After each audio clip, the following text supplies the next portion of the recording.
Meus amigos, para começar um Brasileirão não foi uma rodada nada mal, viu? Tivemos uma rodada de líderes e quase líderes, uma rodada de muitos gols, uma rodada de resiliência. Ou não? Simbora, Brasileirão ordinário, eu tava com uma saudade de tu, macho. Vamos que vamos!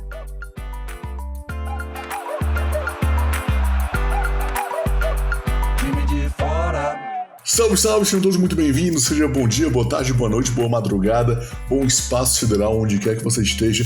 Eu sou o Bruno Quintino, esse é o Time de Fora e essa é uma análise da primeira rodada para os cearenses. Então não espere que a gente vai falar sobre Flamengo Internacional, que foi um baita jogo, Vasco e Santos e por aí vai.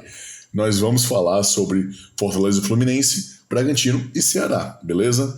E nossa, por onde começar? Vamos começar de ordem cronológica, Fortaleza e Fluminense.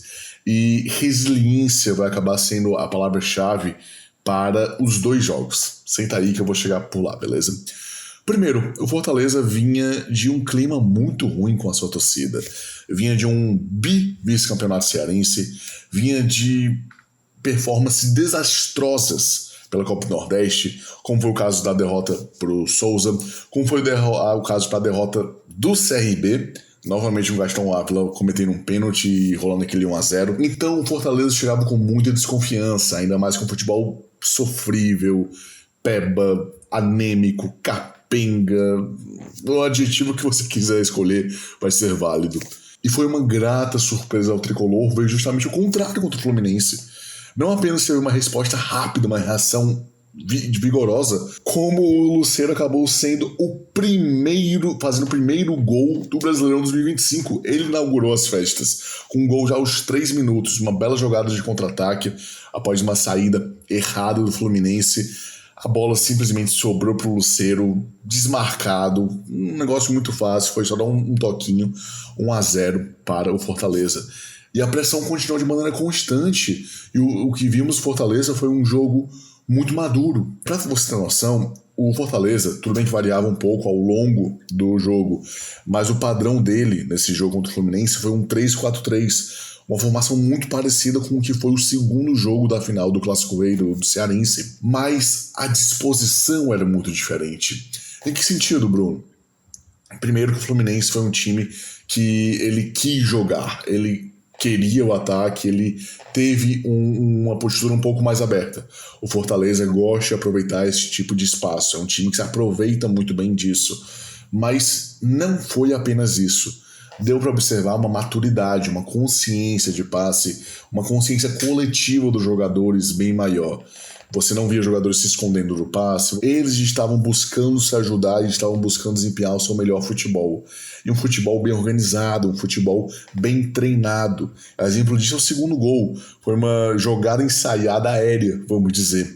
O Tinga, autor do gol, estava sendo marcado por um dos zagueiros do Fluminense, e aí o Tite substitui o lugar do Tinga, ele meio que chega para ocupar o posto de marcado. Nisso, o Tinga consegue ficar livre, o Paul Fernandes cobre o escanteio e numa cobrança fantástica, a bola nem oscila, vai direto na cabeça do Tinga, que cabeceia muito bem, e o Fábio simplesmente olha a bola entrar, simplesmente não consegue nem reagir, nem levanta os braços. 2-0 para o Fortaleza. Por mais que o Fluminense tenha depois, a partir do segundo tempo, inclusive, tenha tido um volume maior de jogo, tenha tentado chegar ao ataque, não teve nenhuma chance de fato muito concreta, muito séria para o Fluminense. Porque o Fortaleza, ele havia cedido um pouco a bola, porque também não precisava ficar atacando, não precisava ficar se expondo tanto depois de 2-0, mas ele se defendia de uma maneira muito consciente, muito madura. O Arias, por exemplo, um baita jogador, todo mundo conhece, a grande campanha dele pelo Fluminense na Libertadores, ele até tentava conduzir a bola, até tentava chegar lá, mas era muito bem marcado. Fosse pelo Tite, fosse pelo Davi Luiz, fosse, no caso de outros jogadores, pelo Tinga, que acabou inclusive ganhando o troféu de melhor do jogo. Foi muito madura a marcação do Fortaleza. Era uma marcação que não sofria. Era uma marcação que conseguia conter um Fluminense de maneira que também o próprio time não se desgastasse muito. E eu trago muito a questão da resiliência. O time conseguiu virar uma chave e conseguiu desempenhar um bom futebol que não tinham como ter desaprendido tão rápido assim, em intervalo de 3, 4 meses. Consegue virar essa chave logo para a abertura do Brasileirão e logo antes do jogo de abertura da Libertadores contra o Racing, que vai ser agora nessa terça, 21 horas. Eu tô gravando esse vídeo aqui às 11h30 da segunda, então você já vai estar vendo isso aí, já vai ter rolado o resultado, provavelmente. Mas o Tricolor conseguiu virar essa chave muito rápido e você conseguir superar as adversidades, os reveses que você acabou de passar para poder focar e desempenhar um bom futebol. E desempenhar um excelente futebol, como foi agora, um futebol confiante, maduro, exige muita resiliência, exige muito trabalho. E por que eu estou falando de resiliência e agora no sentido negativo da palavra? Porque faltou isso ao Ceará. O que eu achei muito curioso, porque no jogo da Copa do Nordeste recente, em que foi Bahia 3, Ceará 2, o Ceará realmente leva um 3-0. Mas o Ceará também é o time que consegue correr atrás do resultado e pressiona o Bahia até o final, tanto é que acaba saindo com um 3-2. Se tivesse mais 10, 15 minutos de jogo, era muito provável que tivesse um empate ou, quiçá, a virada. E por que eu tô falando um pouco disso nesse jogo agora, Bragantino 2, Ceará 2? Porque a gente viu um Ceará que começou de maneira muito impetuosa, com muito vigor, com muita personalidade, mas aos poucos foi definhando. Vamos por partes. Primeiro, o Ceará, que desde o início estava pressionando bastante, pressionando muito bem, e nossa, conseguiu um primeiro gol com um passe, com uma assistência, primorosa do Dieguinho. Foi um passe vertical que passou por 2, 3 defensores e encontrou os pés do Pedro Raul de uma maneira fantástica. E ele não tremeu, simplesmente conseguiu fazer. O homem, pra ter noção, com poucos jogos de Ceará, ele não tá aqui nem há um mês direito, já tem mais gols do que o período dele no Corinthians. Então você vê sobre como sair normalmente do Corinthians e vir para normalmente do Ceará e estar sob o comando do Léo Condé, conseguiram recuperar muito do mental dele. Ele não desaprendeu a jogar bola, o que precisava mesmo era recuperar sua confiança. E aqui ele me parece muito confiante. Enfim, o Ceará continuou pressionando muito, o Bragantino não conseguia dar uma resposta à altura, não conseguia desafogar. Parecia que estava jogando como visitante, para falar a verdade. E o segundo gol não demora. Uma cobrança de escanteio do Lucas Mugni. O Marlon acaba subindo de cabeça só e praticamente sozinho. O Cleiton, inclusive, pula um pouco atrasado na bola. Não tem nenhuma chance.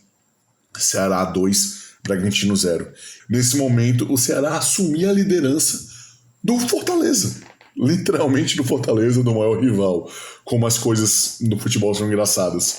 Mas essa liderança não durou muito tempo, porque a partir do segundo gol, a partir dos 30 minutos, mais ou menos, 35, o Bragantino demonstrou a resiliência que tanto era necessária, tanto estou batendo nessa tecla no vídeo. Começou a pressionar muito o Ceará, de uma maneira que o Ceará não conseguia conter o ímpeto do Bragantino.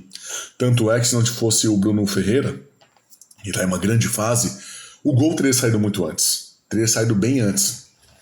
No primeiro gol, sai inclusive nos acréscimos do Bragantino com o La Quintana. O Juninho Capixaba cruza o Dado Sacha, tenta cabecear, o Bruno Ferreira consegue defender, mas a bola acaba sobrando pelo La Quintana sozinho, um pouquinho na diagonal, acaba conseguindo fazer o gol. E o primeiro tempo termina 2-1. Um resultado que fica um gostinho um pouquinho amargo pro torcedor alvinegro, porque poderia ter sido 2-0. Mas, poxa, 2-1 na casa dos caras. Isso é muito bom. Sendo que o Ceará voltou da mesma maneira irreconhecível que terminou o primeiro tempo. Um time entregue, que viu o Bragantino jogar.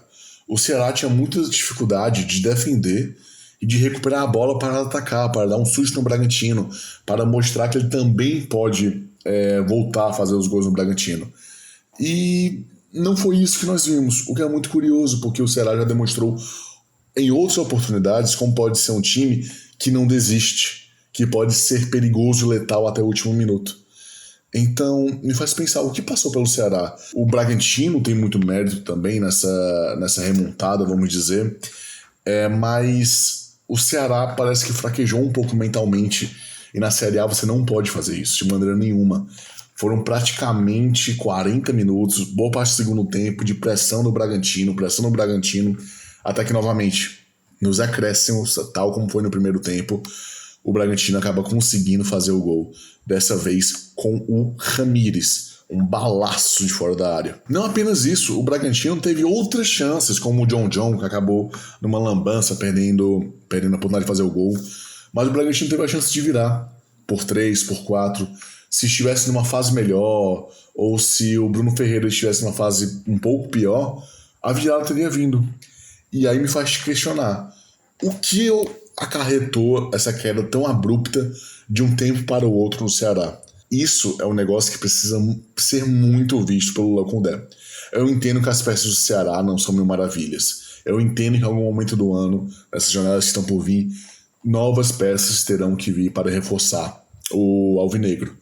Mas você também tem que saber trabalhar com o que você tem. E o Bragantino nesse momento, não apenas nesse momento, mas de alguns anos, vem sendo um time bem inconstante e fraco na Série A. Então, se conseguiu sofrer a remontada, ao menos levou um empate, ao menos levou um ponto de fora de casa, mas se conseguiu ver uma vantagem de 2-0 se derreter a partir disso, poxa, é um sinal de que muita coisa tem que ser trabalhada na defesa e no mental. Bem, esses foram meus comentários sobre Fortaleza e Ceará. Você concorda comigo? Não concorda comigo? Eu falei um segundo a mais do Ceará que o Fortaleza, ou do Fortaleza que o Ceará? Por favor, fique à vontade para debater comigo aí nos comentários, beleza? Vamos que vamos, eu sou o Bruno Quintino e esse é o Time de Fora. Simbora, menino! Fui!